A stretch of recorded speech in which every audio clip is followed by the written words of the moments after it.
نحمده ونستعينه ونستغفره ونعوذ بالله من شرور أنفسنا ومن سيئات أعمالنا من يهده الله فلا مضل له ومن يضلله فلا هادي له وأشهد أن لا إله إلا الله وحده لا شريك له وأشهد أن محمدا عبده ورسوله يا أيها الذين آمنوا اتقوا الله حق تقاته ولا تموتن إلا وأنتم مسلمون يا أيها الناس اتقوا ربكم الذي خلقكم من نفس واحدة وخلق منها زوجها وبث منهما رجالا كثيرا ونساء واتقوا الله الذي تساءلون به والأرحام إن الله كان عليكم رقيبا يا أيها الذين آمنوا اتقوا الله وقولوا قولا سديدا يصلح لكم أعمالكم ويغفر لكم ذنوبكم ومن يطع الله ورسوله فقد فاز فوزا عظيما أما بعد فإن خير الحديث كتاب الله وخير الهدي هدي محمد صلى الله عليه وسلم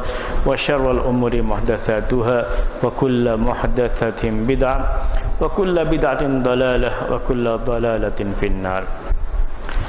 محترم بھائیوں، ہماری بات چل رہی تھی تفسیر کے تعلق سے، اور تفسیر میں بات یہاں پہنچی تھی کہ صحابہ کے دور کے بعد تابعین کے دور میں تفسیر کا انداز کیا تھا، اور تابعین کے دور میں یہ بات آپ کے سامنے آئی کہ جو صحابہ تفسیر کے لیے مشہور تھے انہی صحابہ کے شاگرد بھی تفسیر میں شہرت رکھتے تھے، اور اس میں سب سے زیادہ جو شہرت حاصل ہوئی تفسیر کے اسکولز میں کہیے یا مدرسوں میں، وہ عبداللہ ابن عباس رضی اللہ تعالی عنہما کے مدرسے کو شہرت حاصل ہوئی جو کہ مکے میں تھا۔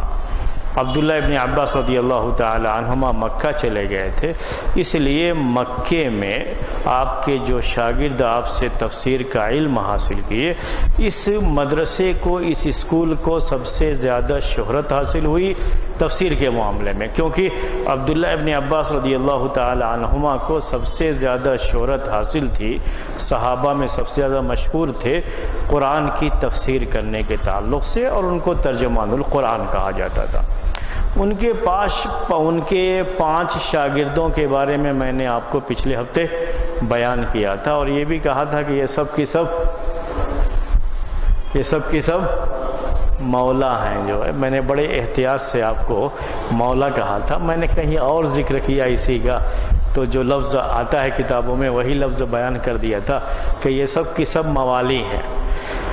تو یہاں ہندوستان میں بامبے کی زبان میں موالی جو ہے وہ جو گنڈا ٹائپ لوگ ہوتے ہیں ان کو کہا جاتا ہے جو ہے، تو اس طرح سے وہ مولا کی جمع، اصل عربی میں وہ مولا کی جمع موالی، تو اسی لحاظ سے وہ لفظ آتا ہے، تو وہی لفظ کہیں اور نکل گیا تھا، کہیں اور بیان کر رہا تھا میں، تو یہ سب کی سب مولا ہیں، لیکن اللہ تبارک و تعالیٰ نے ان کو اتنی عزت دی کہ وہ لوگ اللہ کے رسول صلی اللہ علیہ وسلم کے خاص صحابی عبداللہ ابن عباس رضی اللہ تعالی عنہما کے شاگرد بنے، اور وہ بھی تفسیر کے شاگرد بنے، اور قرآن کے ذریعے سے اللہ تعالیٰ نے ان کا مقام بہت اونچا کر دیا تھا، اس کا تذکرہ آپ کے سامنے آیا تھا۔ یہ 5 کون کون تھے؟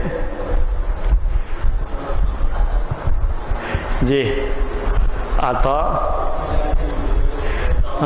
طاؤس، سعید ابن جبیر، مجاہد اور اکرمہ، ہو گیا کافی؟ جی، عطا ہو گئے۔ یہ ہیں مشہور نام جو عبداللہ ابن عباس رضی اللہ تعالی عنہما کے خاص شاگرد تھے، اور اس طریقے سے کافی شہرت جو ہے ان کو حاصل ہوئی تھی۔ ان میں نے آپ کے سامنے سعید ابن جبیر کا تذکرہ بھی کیا تھا، اور جو ہے دوسرے بعض لوگوں کا تذکرہ بھی کیا تھا، لیکن جو خاص بات سب کے تعلق سے تھی وہ یہی تھی کہ یہ سب کی سب مولا تھے، یعنی کسی زمانے میں غلام تھے۔ سعید ابن جبیر کے بارے میں تو میں نے آپ کو بتایا تھا کہ یہ حبشہ کے رہنے والے تھے، رنگ بھی ان کا کالا تھا، لوگ ان کو دیکھ کر کے جو ہے کالے رنگ کی وجہ سے کچھ اور نہ سمجھیں، تو اس کے بارے میں بھی لوگ جو ہے یہی لکھتے ہیں کتابوں میں کہ رنگ تو کالا تھا لیکن ان کی عادت اور ان کی اخلاق یہ سفید تھے، اور اسی وجہ سے ان کو لوگ بہت پسند بھی کرتے تھے اور بڑی ان کی اہمیت تھی۔ ان کے بارے میں چند باتیں میں اب آپ کو جو ہے کتاب کی روشنی میں سعید ابن جبیر سے ہی ہماری باتیں یہ شروع ہوں گی۔ آج کا یہ درس ہمارا شروع ہوگا۔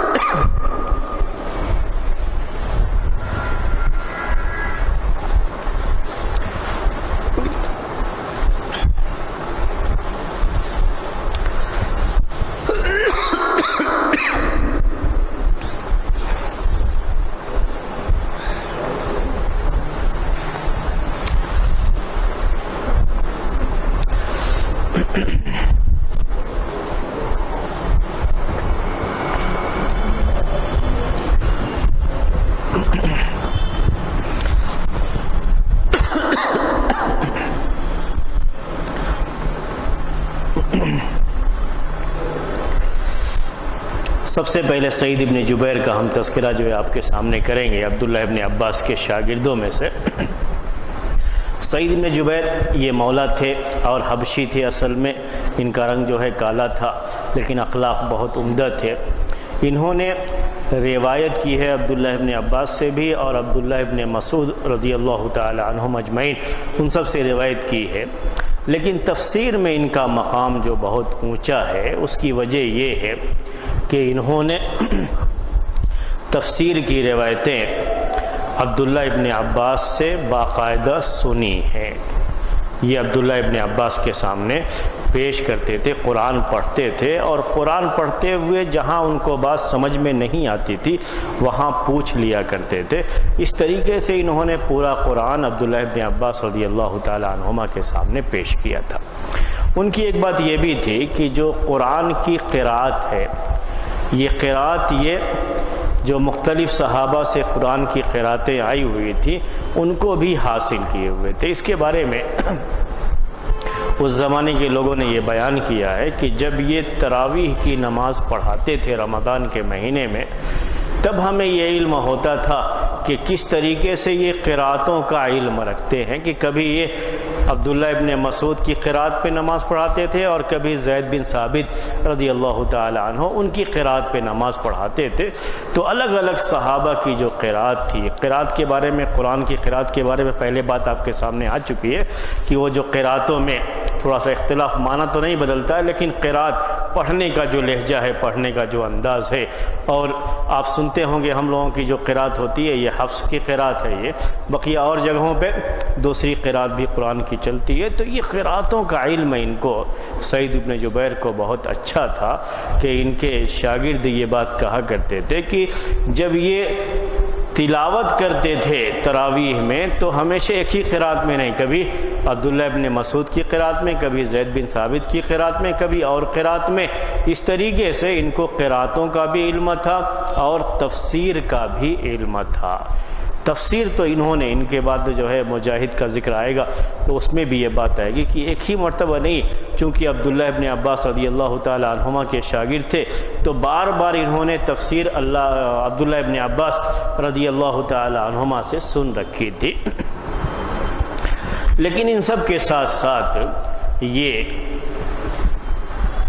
بہت احتیاط کرتے تھے قرآن کی تفسیر کے تعلق سے، بہت احتیاط کرتے تھے۔ ان کی احتیاط کے بارے میں بعض لوگوں نے یہاں تک بیان کی ہے کہ ایک روایت ہے جس کو ابن خلقان نے روایت کیا ہے کہ ان رجلا سأل سعیدا ان یکتب له تفسیر القرآن فغاضب، ایک آدمی نے سعید یعنی سعید بن جبیر جن کا تذکرہ چل رہا ہے، ان سے سوال کیا، ان سے یہ کہا کہ وہ قرآن کی تفسیر لکھ دیں، تو غصہ ہو گئے۔ وقال، اور کہا، لَأَن يَسْقُطَ شِقِّي أَحَبُّ إِلَيَّ مِن ذَلِكَ، کہ میرا یہ پہلو کٹ کر کے، اس کو جو ہے شق کہتے ہیں، ایک حصہ یہ، ایک حصہ یہ، ہر ایک کو شق کہا جاتا ہے، تو کہا کہ یہ حصہ میرا گر جائے، کٹ کے گر جائے یہ مجھے زیادہ محبوب ہے اس بات سے کہ میں قرآن کی تفسیر لکھوں۔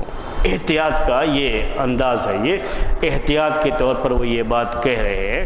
اور اس کے بعد ایسا بھی نہیں تھا کہ یہ جانتے نہیں تھے، تفسیر کا علم رکھتے تھے، لیکن احتیاط کی بات۔ اور اس زمانے میں قرآن کی کوئی بھی تفسیر مکمل قرآن کی تفسیر کے طور پر لکھی بھی نہیں گئی تھی، یہ بھی بات آپ کے سامنے آئی ہے۔ بلکہ جو حصہ قرآن کا جو حصہ سمجھ میں ان کو نہیں آتا تھا اس کے بارے میں پوچھ لیا کرتے تھے، ورنہ عربی زبان کے لحاظ سے جو بات ان کو سمجھ میں آ جاتی تھی اس کو پوچھنے کی ضرورت بھی محسوس نہیں کرتے تھے۔ یہی حال صحابہ کا بھی تھا اور یہی حال تابعین کا بھی تھا۔ ان کے بارے میں یہ بات بھی لوگوں نے نقل کی ہے کہ کان عالم التابعین، کہ یہ تابعین میں سب سے زیادہ جاننے والے، تابعین کا علم جمع کرنے والے تھے۔ اس کی وجہ یہ تھی کہ انہوں نے جن لوگوں سے علم حاصل کیا تھا وہ لوگ مختلف میدان کے ماہر لوگ تھے، اور کوئی تفسیر کا، کوئی طلاق کے مسائل کا جاننے والا، کوئی حلال اور حرام کے مسائل کا جاننے والا، اور یہ سارے جو علم تھے لوگوں کے پاس، انہوں نے جا کر کے ان کے پاس علم حاصل کیا تھا، اور اتنا گہرا علم حاصل کیا تھا۔ اس کا اندازہ آپ کو اس سے لگے گا کہ سعید ابن جبیر بعد میں یہ چلے گئے تھے کوفے کی طرف مکہ چھوڑ کر کے، تو کوفے سے جب کوئی آدمی آ کر کے عبداللہ ابن عباس رضی اللہ تعالی عنہما سے پوچھتا، کوئی مسئلہ کوئی سوال کرتا، کوئی فتویٰ پوچھتا، تو کہتے تھے کوفے والوں سے، کیا تمہارے درمیان ابن ام دہمہ نہیں ہے؟ یعنی ان کی مراد جو ہے سعید بن جبیر سے ہوتی تھی۔ جب سعید ابن جبیر وہاں پہ ہیں تو تم لوگ ان سے پوچھ لیا کرو، ان سے پوچھ لیا کرو۔ یہ عبداللہ ابن عباس رضی اللہ تعالی عنہما کا کہنا ہے، اور ان کا یہ کہنا، یہ بات ہم کو جو ہے اس سے یہ بات معلوم ہوتی ہے کہ کتنا عبداللہ ابن عباس رضی اللہ تعالی عنہما ان کے اوپر اعتماد کرتے تھے، ان کے علم پر ان کو اعتماد تھا۔ اور ایک طرح سے تزکیہ آپ کہہ سکتے ہیں کہ عبداللہ ابن عباس رضی اللہ تعالی عنہ نے ان کے علم کے تعلق سے ان کا تزکیہ بھی کر رکھا تھا۔ سعید ابن جبیر کا معاملہ آپ جانتے ہیں کہ کیا ہوا۔ سعید ابن جبیر آخر میں ان کی وفات کیسے ہوئی تھی؟ جی، کون قتل کیے تھے ان کو؟ جی، سعید ابن جبیر حجاج بن یوسف جن لوگوں کو قتل کرنے کی وجہ سے بہت اس کو بدنامی ہوئی ہے، بہت بدنام ہوا ہے، ان میں سے ایک سعید ابن جبیر بھی۔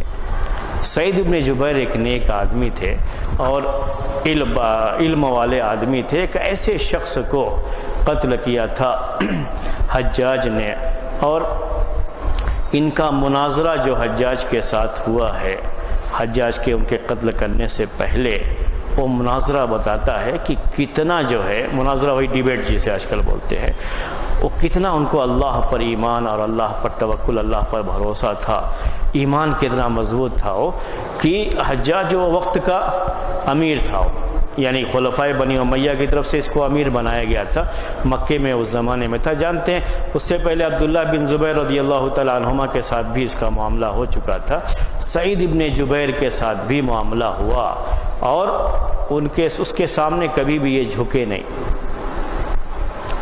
جو باتیں کہتا اس کی طرف کبھی گئے نہیں، صرف اس وجہ سے کہ وہ امیر ہے یا جو ہے اس کو گورنر بنایا گیا، اس وجہ سے کبھی نہیں گئے، اور آخر کار حجاج نے ان کو بعد میں قتل کر دیا جو ہے۔ تو ان کے خون سے بھی حجاج کا دامن محفوظ نہیں ہے۔ تو جن لوگوں کو قتل کرنے کی وجہ سے حجاج کو بہت بدنامی ہوئی ہے، ان میں سے ایک سعید ابن جبیر بھی ہے۔ یہ ہیں سعید بن جبیر، یہ روایت کرتے ہیں عبداللہ ابن عباس رضی اللہ تعالی عنہما سے۔ ان کو جو قتل کیا گیا تھا، میں تاریخ بھی بول دیتا ہوں ورنہ یہ چیزیں چونکہ یاد نہیں رہتی ہیں عام طریقے سے، اس لیے ہم نہیں جو ہے بیان کرتے ہیں۔ شعبان کے مہینے میں 95 ہجری، یعنی ہجرت کے 95 سال گزر چکے تھے، اور ان کو جو ہے شعبان کے مہینے میں قتل کیا گیا تھا۔ اس وقت ان کی عمر تھی 49 سال کی، یعنی 50 میں ایک کم جو ہے، ابھی پورے 50 سال کے نہیں ہوئے تھے، تو کم عمری میں ہی حجاج نے ان کو قتل کر دیا تھا، اس طریقے سے ان کی وفات ہوئی تھی۔ اب ہم دوسرے تابعی کی طرف آئیں گے، مجاہد بن جبر۔ مجاہد بن جبر مکی، بہت مشہور جو ہے یہ بھی نام ہے، حدیث کی روایت کے لحاظ سے بھی اور قرآن کی تفسیر کے لحاظ سے بھی۔ اس کے لحاظ سے آپ دیکھیں مجاہد بن جبر، ہم اسی لیے وہ نام لکھ دیتے ہیں تاکہ آپ کے سامنے کبھی بھی رہے یہ مجاہد بن جبر۔ ان کی کنیت کہا جاتا ہے کہ ابو الحجاج، اور یہ مخزومی ہے، کنیت ان کی ابو الحجاج مجاہد بن جبر المخزومی۔ چونکہ مکے میں تھے، عبداللہ ابن عباس رضی اللہ تعالی عنہما کے شاگرد تھے، اس لیے مکی کہا جاتا ہے ان کو، اور مفسر بھی کہا جاتا ہے، مفسر تھے، اور یہ مولا تھے صائب بن ابی صائب کے۔ الصائب بن ابی صائب ان کے وہ مولا تھے۔ یہ نام ہے، ان کے وہ مولا تھے۔ ابو الحجاج مجاہد بن جبر مخزومی مکی، مفسر، عبداللہ ابن عباس رضی اللہ تعالی عنہما کے شاگرد۔ ہجرت کے 21 سال کے بعد ان کی پیدائش ہوئی تھی، یعنی 21 میں یہ پیدا ہوئے تھے۔ ان کو تھوڑی لمبی مدت ملی ہے، اس لیے آپ ان کا جو ہے نام زیادہ سنیں گے، مجاہد بن جبر۔ عمر بن خطاب رضی اللہ تعالی عنہ کی خلافت کا دور تھا، اور اس خلافت کے دور میں ان کی پیدائش ہوئی تھی 21 میں، ہجرت کے 21 سال کے بعد 21، اور ان کی وفات ہوئی تھی جب یہ مکہ میں تھے اور سجدے کی حالت میں تھے۔ تو سجدے کی حالت میں 104 ہجری میں ان کی وفات ہوئی تھی۔ 104 ہجری میں ان کی وفات ہوئی تھی۔ ابھی جو ذکر اس سے پہلے آیا تھا ان کی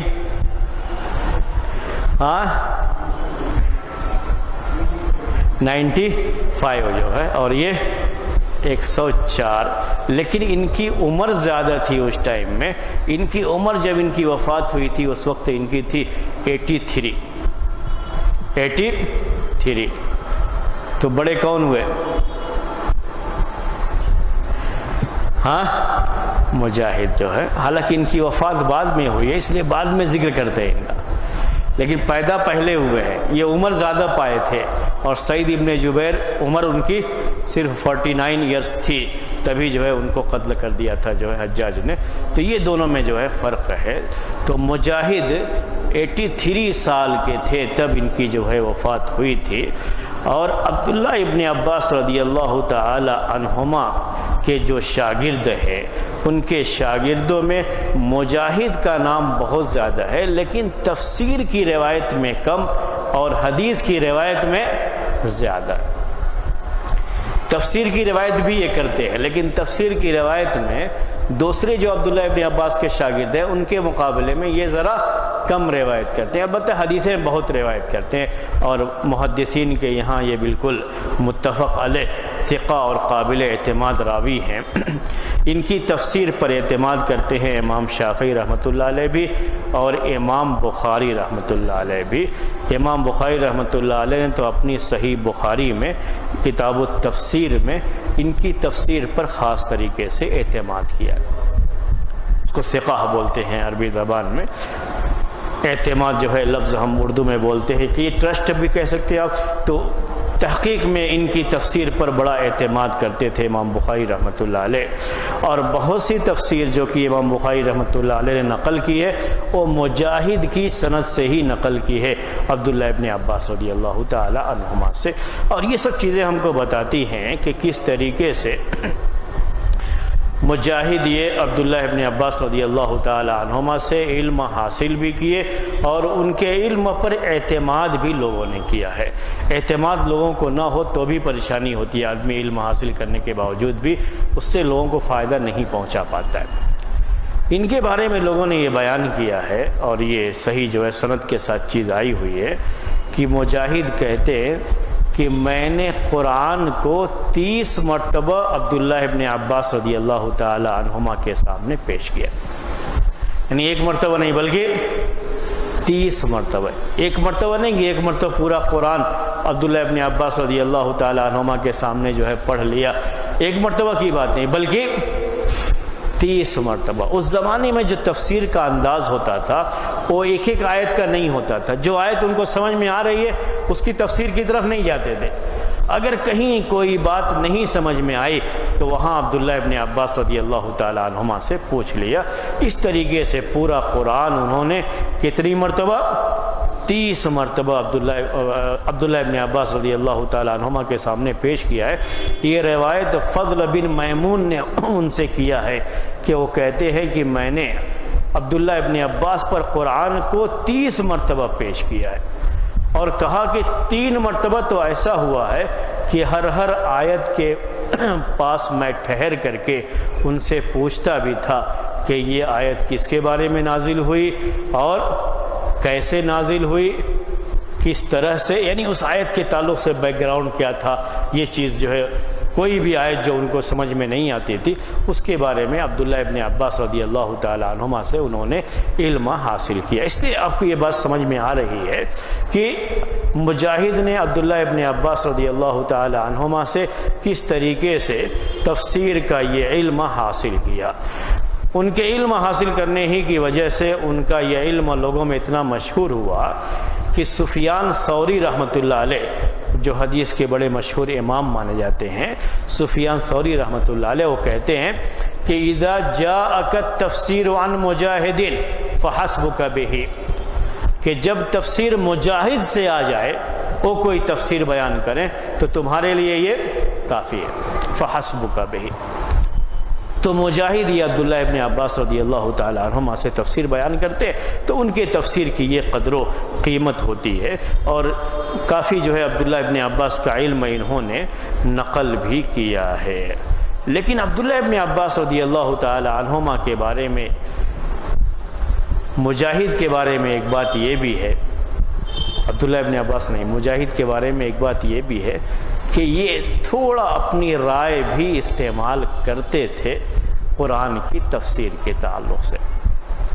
بعض آیتوں کی تفسیر یا بعض آیتوں کی بعض الفاظ کی تفسیر میں انہوں نے اپنی رائے کا بھی استعمال کیا تھا۔ عبداللہ ابن عباس رضی اللہ تعالی عنہما سے جو علم حاصل کیا ہوتا وہ تو تھا ہی، اور ساتھ میں تفسیر میں کبھی کبھی انہوں نے اپنی رائے کا بھی استعمال کیا۔ یہ چیز ہم کو کہاں سے معلوم ہوتی ہے؟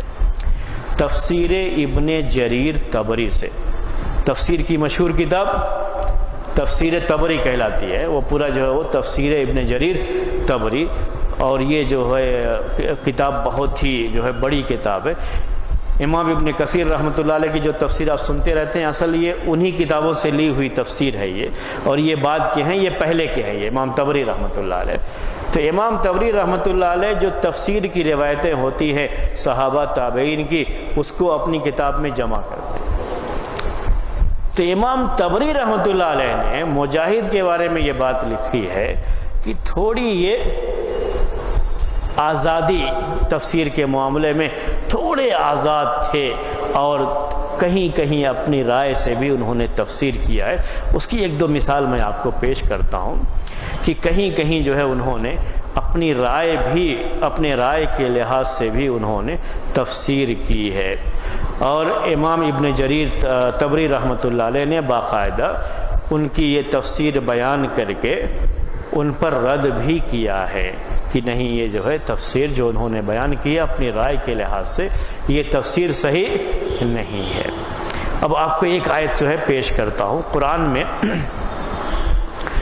ان لوگوں کے بارے میں ہے جو لوگ بنی اسرائیل میں سے ہفتے کے روز جب ان کو شکار کرنے سے منع کر دیا گیا تھا، اس کے باوجود بھی وہ جو ان کی شرارت تھی انہوں نے کیا ہے، وہ جانتے ہیں آپ، لیکن قرآن میں اس کے بارے میں بیان کیا گیا ہے فَقُلْنَا لَهُمْ كُونُوا قِرَدَةً خَاسِئِينَ، فَقُلْنَا لَهُمْ كُونُوا قِرَدَةً خَاسِئِينَ، فَقُلْنَا لَهُمْ كُونُوا قِرَدَةً خَاسِئِينَ، میں لکھتا ہوں، اس سے آپ کو یہ بات زیادہ سمجھ میں آئے گی کس طریقے سے ہو۔ قرآن میں ہے ان کے بارے میں فَقُلْنَا لَهُمْ كُونُوا قِرَدَةً خَاسِئِينَ۔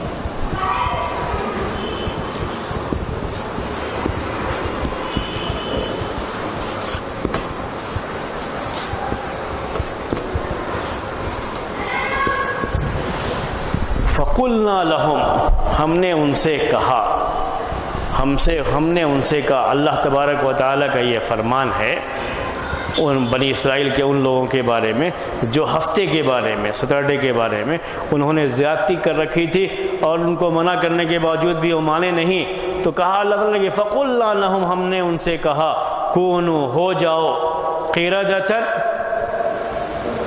بندر، قِرَدَةً بندر، خاسئین ذلیل، تو بندر ہو جاؤ، اللہ تعالیٰ نے کہا کہ وہ بندر ہو جاؤ۔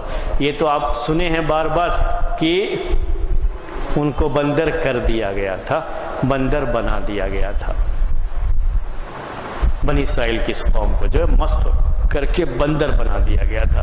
تو یہ چیز بالکل ثابت ہے، مفسرین اسی کی طرف گئے ہیں، لیکن مجاہد کی ایک تفسیر میں یہ بات ابن جریر طبری نے نقل کی ہے اپنی تفسیر میں کہ انہوں نے کہا کہ موسخت قلوبہم ولم یمسخوا قردۃ، ان کے دل ویسے بنا دیے گئے تھے لیکن ان کی شکل بندر جیسی نہیں بنائی گئی تھی۔ یہ ہے تھوڑی ان کی رائے کی آزادی، یہیں پر جو ہے وہ نقل کر کے باقاعدہ ابن جریر طبری رحمۃ اللہ علیہ اس پر رد بھی کرتے ہیں۔ تو کہیں کہیں مجاہد کا یہ معاملہ ہے کہ وہ عبداللہ ابن عباس کی تفسیر سے ہٹ کر کے اپنی رائے سے انہوں نے تفسیر کی ہے، اس کی ایک مثال یہ ہے۔ اور اس کو باقاعدہ ثابت کرنے کے لیے پھر وہ کہتے ہیں کہ یہ ویسے ہی ہے جیسے یہ کہا گیا کہ ان کی مثال گدھے کی ہے، ان کی مثال گدھے کی ہے۔ یہ بھی ان کے بارے میں ہے، بنی اسرائیل کے بارے میں، کہ مثل الذین حملوا التوراۃ ثم لم يحملوها كمثل الحمار يحمل اسفارا۔ معنی اس کا ہوا کہ وہ لوگ جن کو تورات جن کے لیے نازل کی گئی لیکن تورات پر انہوں نے عمل نہیں کیا، تورات پر عمل کرنے کا حق ادا نہیں کیا، تو ان کی مثال ایسے ہے جیسے کوئی گدھا ہو، اور گدھا جو بوجھ لادا ہے پیٹھ پر، کتابوں کا بوجھ جو ہے گدھے کے اوپر لاد دیں آپ تو گدھے کو کوئی فائدہ اس سے نہیں ہوا، گدھے میں کوئی تبدیلی نہیں آئی۔ ویسے ہی یہ بنی اسرائیل کا معاملہ کہ تورات نازل ہونے کے باوجود بھی انہوں نے اس سے کوئی فائدہ نہیں اٹھایا، ان کے عمل میں کوئی چینجنگ، کوئی تبدیلی نہیں ہوئی۔ تو جیسے ان کو گدھے کی مثال دی گئی ہے ان کے لیے، ویسے ہی بندر کا معاملہ ہوا کہ ان کا دل بندر جیسا ہو گیا تھا لیکن ان کی شکل نہیں بنائی گئی تھی۔ یہ ابن جریر طبری رحمۃ اللہ علیہ نے اپنی تفسیر میں مجاہد کا قول نقل کیا۔ اگر یہ واقعی صحیح ہے ان سے تو اس تفسیر کو لوگوں نے قبول نہیں کیا کہ یہ انہوں نے اپنی رائے سے تفسیر کی تھی۔ خود ابن جریر طبری رحمۃ اللہ علیہ نے بھی اسے قبول نہیں کیا۔ آپ یہ بات جانتے ہیں اچھی طرح سے، اور بالکل یہ ثابت ہے، ہر کوئی جانتا ہے کہ بنی اسرائیل کی اس قوم کو بندر بنایا گیا تھا، بس شکل کے لحاظ سے بھی بندر جو ہے بنا دیا گیا تھا، ورنہ اگر بندر نہ بنایا جائے تو مسئلہ یہ ہے کہ بندر دوسروں کو بندر بنا دے گا، اس کا دل کہاں بندر ہوتا ہے۔ بندر کے بارے میں سنے ہیں نا یہ بات جو ہے کہ نہیں سنے ہیں؟ بندر کے دل کی بات نہیں سنے ہیں؟ ہاں، وہ دریا میں پانی میں جو بندر کو لے کر کے، وہ دوستی تھی بندر سے جو ہے، تو بندر کو لے کر کے جا رہے تھے، بیچ میں پہنچ گئے تو کہا کہ جو ہے میری بیوی کو بڑی خواہش ہے تمہارا دل کھانے کی، اس لیے اب میں تم کو یہاں سے تمہارا دل نکال کر کے اپنی بیوی کو پیش کرنے والا ہوں۔ تو کہا کہ ارے تم کو پہلے بتانا چاہیے تھا، میں تو اپنا دل وہی درخت پہ چھوڑ کے آ گیا ہوں جو ہے۔ تو بندر کو اگر صرف دل کی بات رہے گی تو وہ دوسرے کو بندر بنا دے گا وہ تو تو بعد میں پھر واپس لے کے گیا، اب اس درخت پر چڑھ گیا تو پھر واپس نہیں آیا اس کا. تو یہ بندر کی بات ہے. ایسے ہی لوگ جو ہے اس کو بیان کرتے ہیں. میں ایک بات پیش کر رہا ہوں، بندر اس سلسلے میں کافی مشہور ہے، بندر جانور جو ہے کافی مشہور ہے. تو مجاہد نے اس کی تفسیر میں کیا کہا کہ ان کے دل بنا دیے گئے تھے، ان کے دل جو ہے مسخ کر دیے گئے تھے، لیکن ان کی شکل بندر کی نہیں، ان کے دل بندر کے بنا دیے گئے تھے. یہ ایک تفسیر جو انہوں نے پیش کی ہے. اسی طریقے سے ایک دوسری آیت، وجوہ یومئذ ناظرہ، وجوہ یومئذ ناظرہ الی ربها ناظرہ. یہ آیت بھی آپ جو ہے پڑھتے رہتے ہیں، سنتے رہتے ہیں.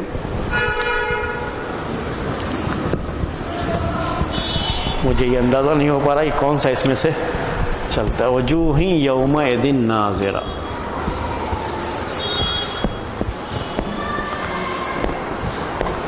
یہ ہے قرآن کی آیت.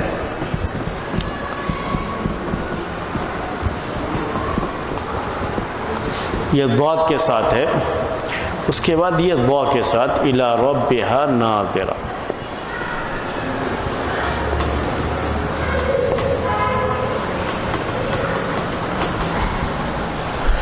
وجوہ یومئذ ناظرہ. وجوہ وجہن کی جمع، چہرہ، فیس. تو کچھ چہرے اس دن تر و تازہ ہوں گے، بڑے جو ہے فریش لگیں گے. جو ہے ناظرہ وہی جو دیکھنے میں بالکل فریش لگتے ہیں، فریش لک جو کہا جاتا ہے وہ ہے ناظرہ. بڑے جو ہے رونق والے، بالکل جو ہے کھلا ہوا چہرہ. تو کچھ چہرے اس دن یعنی قیامت کے دن بہت ہی کھلے ہوئے، بڑے ہی فریش جو ہے دیکھنے میں لگیں گے. الی ربہا ناظرہ، وہ اپنے رب کی طرف دیکھ رہے ہوں گے. نظرہ آپ نے پڑھا ہوگا، نظرہ کے معنی دیکھا، جیسے رعا کے معنی دیکھا، ویسے ہی نظرہ کے. تو ناظرتن کے معنی دیکھنے والا. تو کچھ چہرے اس دن بڑے جو ہے خوش اور بڑے بارونق اور بہت ہی فریش دیکھنے میں جو ہے لگیں گے، وہ اپنے رب کی طرف دیکھ رہے ہوں گے. اس آیت سے ہی اس بات کو ثابت کیا جاتا ہے کہ کل قیامت کے دن مومنین اپنے رب کو دیکھیں گے، اور جنت کی یہ سب سے بڑی نعمت ہوگی. یہ آیت ہے اس کے لیے دلیل کے طور پر. لیکن ابن جریر طبری رحمۃ اللہ علیہ نے مجاہد کا یہاں قول نقل کیا ہے کہ ناظرتن کے معنی تنتظر الثواب. تنتظر الثواب اس کا معنی اردو میں ہوا کہ وہ ثواب کا انتظار کر رہے ہوں گے. دیکھنے کا معنی نہیں بلکہ کس کا معنی ہے؟ انتظار، ویٹ کرنا جسے کہتے ہیں. تو ثواب کا ویٹ کر رہے ہوں گے، انتظار کر رہے ہوں گے. یہ چیز بعد میں معتزلہ جو ایک گروپ ہے، ایک جو ہے فرقہ ہے معتزلہ نام، آپ نے جو ہے سنا ہوگا. معتزلہ جو بہت زیادہ عقل سے قرآن کی تفسیر جو ہے وہ کیے، بعد میں انہوں نے اس چیز کو لیا ہے، اور وہ نہیں مانتے کہ کوئی آدمی قیامت کے دن رب کو دیکھے گا، اس کو انکار کر دیں. تو وہ لوگ اس طرح کی آیتوں کی تفسیر یہی کرتے ہیں. کون سی تفسیر؟ کہ ثواب کا انتظار کر رہے ہوں گے، اپنے رب کو دیکھیں گے نہیں. لیکن یہ تفسیر ابن جریر طبری رحمۃ اللہ علیہ نے کس سے نقل کی ہے؟ مجاہد بن جبر سے. مجھے جہاں تک سمجھ میں آتی ہے بات جو ہے، مجھے تو یہ بھی لگتا ہے کہ یہ بھی ہو سکتا ہے کہ بعد میں معتزلہ کے بعد کسی نے یہ تفسیر کس کی طرف منسوب کر دی ہو؟ مجاہد بن جبر. یعنی ایسا دیکھنے میں لگتا ہے، لیکن یہ روایت میں ہے، اور ابن جریر طبری رحمۃ اللہ علیہ نے وہ روایت اپنی کتاب میں ذکر کی ہے، جو تفسیر کی کتاب ہے. اگر صحیح ہے یہ روایت، تو جیسا کہ ہم نے آپ سے کہا کہ یہ جو تھوڑی آزادی انہوں نے اپنی رائے کو دی تھی اس کی وجہ سے کہیں کہیں ان کی تفسیر پر مسئلہ ہے یہ. اور یہ تفسیر ذکر کر کے ابن جریر طبری رحمۃ اللہ علیہ نے ان کے اوپر رد کیا ہے کہ یہ تفسیر صحیح نہیں ہے.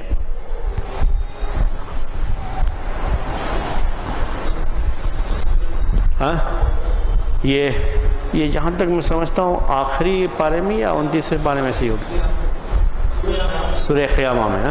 سورہ قیامہ 20/2 20/2 20/3 جی۔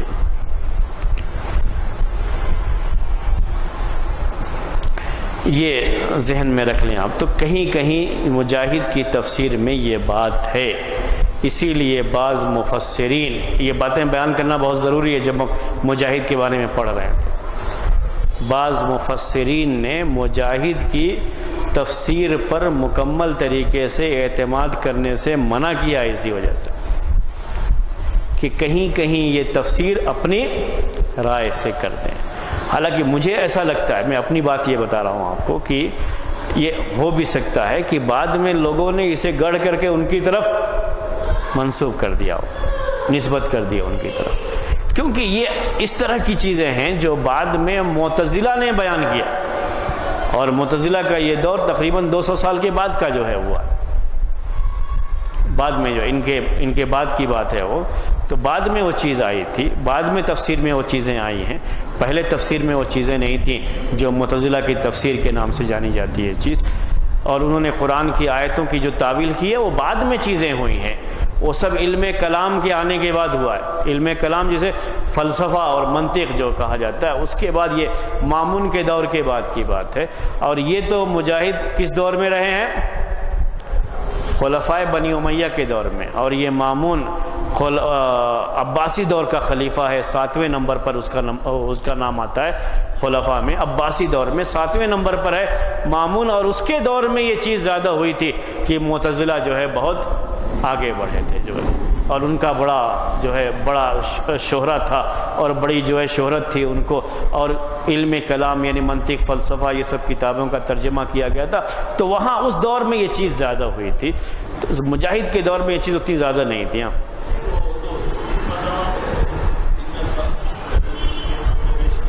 جی ہاں، میں نے یہ بھی آپ کو بتایا تھا کہ انہوں نے جو پیش کیا ہے اور جو معاملہ ہوتا تھا اس زمانے میں، وہ کیا ہے، جس آیت کی تفسیر میں شبہ ہوتا اتنا ہی پوچھتے تھے، یہ عربی زبان جاننے کی وجہ سے۔ صحابہ کا بھی یہی معاملہ تھا، صحابہ نے جو اللہ کے رسول صلی اللہ علیہ وسلم سے تفسیر کا علم حاصل کیا، تو جیسے آج کل ہم تفسیر پڑھتے ہیں کہ ہر آیت کی تفسیر ہوتی ہے، ویسے اس زمانے میں تفسیر نہیں کرتے تھے۔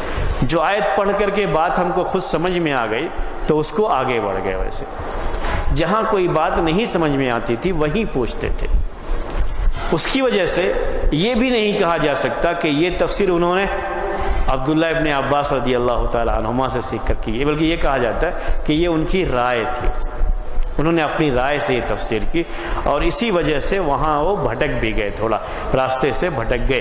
اگر ہم یہ مانتے ہیں کہ یہ تفسیر ان سے ہے اور یہ انہوں نے کہا ہے، بالکل جو ہے یقین کرتے ہیں اس پر، تو یہی کہا جائے گا کہ یہاں پر وہ بھٹک گئے ہیں۔ اسی لیے اگر کبھی کسی نے آپ کے سامنے اچانک یہ بات پیش کر دی، میں نے کیوں پیش کر دی، اچانک کبھی بات آ جائے گی تو آدمی پریشان ہو جاتا ہے، اور یہ تو مجاہد عبداللہ ابن عباس کے کیا ہیں، شاگرد ہیں، اور وہ مکے کے اور 5 مشہور شاگردوں میں سے ایک ہیں یہ مجاہد، اور انہوں نے یہ بات کہی، آپ کیسے جو ہے اس کا انکار کر رہے ہیں؟ تو اچانک کبھی سنیں گے تو پریشان ہو جائیں گے۔ پہلے سے معلوم رہنا چاہیے چیزیں کہ ایسا ہے، اور ان کی ان تفسیروں کو قبول نہیں کیا گیا، انہوں نے رائے سے بھی تفسیر کی اپنے آپ، نہیں۔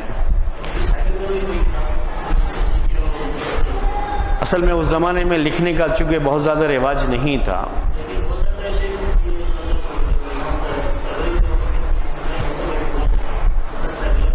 نہیں، وہ اصل میں امام طبری رحمۃ اللہ علیہ نے جو روایت نقل کی ہے، میں اسی لیے آپ کو بات پیش کر دوں، امام طبری رحمۃ اللہ علیہ کی جو تفسیر ہے، اس تفسیر میں وہ جس کا قول نقل کرتے ہیں تفسیر میں، وہ سند کے ساتھ نقل کرتے ہیں، ان کا کام یہی ہے۔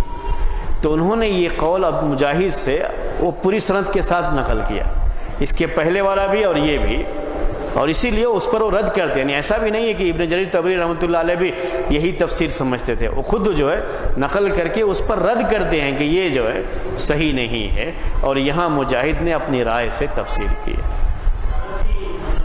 ہاں، وہ سند جو ہے وہ اس کو جو نقل کرتے ہیں، کیونکہ سند کا بھی مسئلہ ہوتا ہے، وہی میں نے آپ سے کہا کہ سند جو نقل کی جاتی ہے، سند بھی دیکھی جاتی ہے کہ سند صحیح ہے یا نہیں ہے۔ کبھی ایسا ہو جاتا ہے کہ صحیح سند تو ہمارے سامنے نظر آ رہی ہے، لیکن گڑھنے والے نے سند بھی گڑھ لیا اور وہ بات غلط طریقے سے جو ہے نسبت کر دی. جس سند سے وہ بیان کرتے ہیں اصل وہ سند کا ہی مسئلہ ہے کہ وہ صحیح ہونے کی وجہ سے یہ بات کہی جاتی ہے، اور اسی لیے انہوں نے رد بھی کیا، ورنہ صاف صاف کیا مسئلہ ہوتا ہے کہ یہ چیز ثابت ہی نہیں ہے ان سے. اسی لیے کہتے ہیں کہ اگر یہ سند اور جس سے روایت کی گئی ہے وہ صحیح ہے، اور اسی وجہ سے اگر یہ بات ہم مانتے ہیں کہ مجاہد کی یہ تفسیر ہے تو یہ کہا جائے گا کہ یہ ان کی رائے ہے، ان کی یہ رائے تھی، اور انہوں نے تھوڑا اپنی رائے کو وسعت دی ہے اس کے اندر، اور اس وجہ سے ان کی تفسیر پر مکمل اعتماد نہیں کیا جا سکتا. جی یہ بات تھی کس کے بارے میں؟ مجاہد کے بارے میں. مجاہد کی تفسیر کے بارے میں ایک بات جو تھی وہ میں نے 2 مثالیں آپ کے سامنے پیش کی. امام ابن جریر طبری رحمۃ اللہ علیہ نے اپنی تفسیر میں ان کی یہ تفسیر جو ہے نقل کر کے اس پر رد بھی کیا ہے کہ یہ چیز صحیح نہیں ہے، یہ تفسیر صحیح نہیں ہے. تو یہ مجاہد، کبھی بھی یہ بات آپ نوٹ رکھیں، اور ہمیشہ ہم نے اس درس میں بھی اور کہیں بھی جہاں ہم درس دیتے ہیں اس بات پر خاص طریقے سے زور دیتے ہیں کہ ہم لوگ جو اس بات کی قائل ہیں کہ کسی ایک شخص کی ساری بات پر، تو یہ تابعین تک بھی بات جاتی ہے. تو تابعین میں سے بھی ایسا نہیں ہے کہ تابعین میں سے کسی نے کوئی بات کہہ دی تو اب بالکل وہ پتھر کی لکیر ہے، ہم کو اس پر ایمان لانا، ایسا کچھ معاملہ نہیں ہے. اگر وہ بات صحیح نہیں ہے، وہ بات صحیح نہیں ہے اور دوسرے لوگوں کی جو تفسیر ہے اس کے خلاف اگر وہ بات ہے تو وہ بات قبول نہیں کی جائے گی. جی ہاں،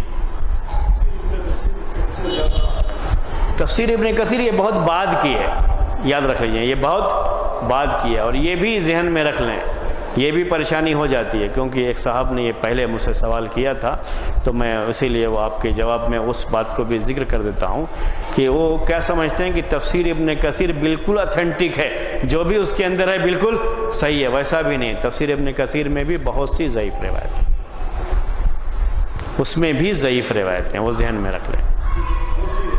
تفسیر کی کوئی ایسی کتاب نہیں ہے جس میں کوئی ضعیف روایت نہ ہو، ایسی کوئی تفسیر کی کتاب نہیں.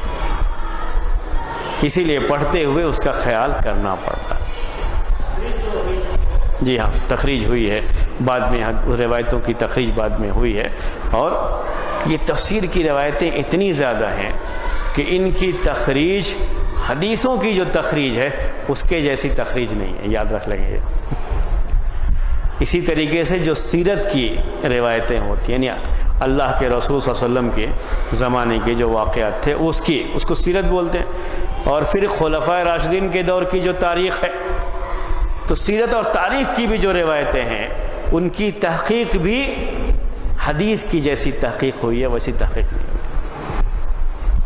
تو وہ بات جو ہے اس کے اندر نہیں پائی جاتی ہے، لیکن تھوڑا بہرحال جو ہے جتنا تحقیق کر سکتے ہیں اتنی تحقیق اس کی بھی کی گئی ہے. حدیث کے معاملے میں امت نے بہت زیادہ کوشش کی ہے، محنت کی ہے، اور یہ اللہ تبارک و تعالیٰ کی طرف سے اللہ تعالیٰ نے جو قرآن کی حفاظت کا ذمہ لیا تو اس میں قرآن کی حفاظت میں حدیث کی حفاظت بھی شامل تھی. تو اس لحاظ سے حدیث کی جیسے حفاظت کی گئی، ان روایتوں کی جیسے چھان بین کی گئی ہے، اس درجے کی یہ چھان بین نہیں ہوتی ہے. وہ محدثین کا جو کام ہے وہ بعد کے لوگوں نے اصل میں کیا، ورنہ تو پہلے کے لوگوں نے جو کام کیا ہوا ہے. آپ دیکھیں گے کہ صحیح بخاری میں بھی تفسیر ہے، کتاب التفسیر بول کر، لیکن وہ بہت کم ہے. وہی امام بخاری رحمۃ اللہ علیہ نے چھان بین کر کے ان کا جو یہ تھا یعنی پرکھنے کا روایتوں کو، اس درجے کی روایتیں دیکھیں گے تو تفسیر میں بہت کم ہوتی. جی تو یہ فرق ہے جو ذہن میں رکھیں. ہاں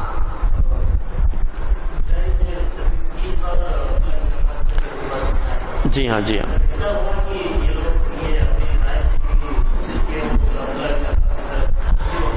نہیں، اصل میں یہ کیا ہے، زیادہ یہ بات بھی نوٹ کر کے رکھیں آپ لوگ کہ یہ جو تابعین تھے، جو عبداللہ ابن عباس کے شاگرد تھے، انہوں نے اپنی یہ تفسیر عبداللہ ابن عباس رضی اللہ تعالی عنہما کی وفات کے بعد پیش کیا. خاص طریقے سے یہ مجاہد، کیونکہ ان کی عمر ابھی ہم نے آپ سے کہا کہ زیادہ عمر پائی تھی، اور عبداللہ ابن عباس رضی اللہ تعالی عنہما کی وفات کے بعد تقریباً یہ کتنی میں وفات ہوئی ان کی؟ 104 اور عبداللہ ابن عباس کی وفات ہوئی ہے 68. تو ان کی وفات کے بعد تقریباً کتنے سال ہو گئے؟ 36 جو ہے 36 یعنی ایئرس جو ہے یہ اس کے بعد جو ہے زندہ رہے ہیں. یہ بات لوگوں کے سامنے پیش کر رہے ہیں. تفسیر کے بارے میں شروع میں نے بتایا تھا, آج پھر اس کو دوہرا رہا ہوں کہ یہ بھی یاد رکھ لیں کہ تفسیر کی بات یہ صحابہ کے دور میں, تابعین کے دور میں جس انداز میں تھی, آگے چل کر کے اس کا دائرہ بڑھتا گیا. دائرہ بڑھنے کا مطلب سرکل جو ہے بڑھتا گیا. اس کا مطلب یہ ہے کہ اس دور میں چونکہ عربی زبان ان کی بڑی مضبوط تھی صحابہ کی, اور تابعین میں یہ لوگ بھی اسی میں آتے تھے کہ ان کی عربی زبان بہت مضبوط زبان تھی, تو یہ لوگ اپنی عربی زبان کی وجہ سے بھی قرآن کی بہت ساری باتیں خود سمجھ لیتے تھے, ان کو تفسیر کی ضرورت نہیں پیش آتی تھی. اصل اس دور کے بعد پورے قرآن کی تفسیر کا رواج ہوا. تو اس دور میں جب لوگوں نے پوچھنا شروع کیا ان لوگوں سے, اس میں تابعین بھی ہیں, اور تابعین کے بعد جو دور آتا ہے اس میں اور زیادہ یہ بات آئی ہے کہ انہوں نے اپنی رائے سے بھی تفسیر کیا ہے اس وقت. تو رائے سے تفسیر کرنے کا, کیونکہ یہ چیز ہے صحابہ کے دور میں کسی نے اس کے بارے میں سوچا بھی نہیں, اور کس کو جو عربی زبان جانتے تھے اسی کے لحاظ سے, عربی زبان جاننے کے لحاظ سے جب آپ یہ آیت پڑھیں گے الی ربھا ناظرہ, تو اس کا معنی یہی ہوتا ہے اپنے رب کو دیکھ رہے ہوں گے. وہ بات سمجھ میں آ گئی, بات ختم ہو گئی. تفسیر کا یہی انداز ہوتا تھا اس زمانے میں, اور وہ پوچھتے بھی نہیں تھے, بات سمجھ میں آ گئی, بات ختم ہے. یہ مجاہد کے بارے میں بات تھی. مجاہد اور سعید ابن جبیر دو کا تذکرہ ہم نے آپ کے سامنے کیا. اب اس کے بعد جو ہے ہم تھوڑا سا وقت آپ کو دے رہے ہیں, آپ سوال کر سکتے ہیں, پھر ہم جو ہے حدیث آپ کو پڑھیں.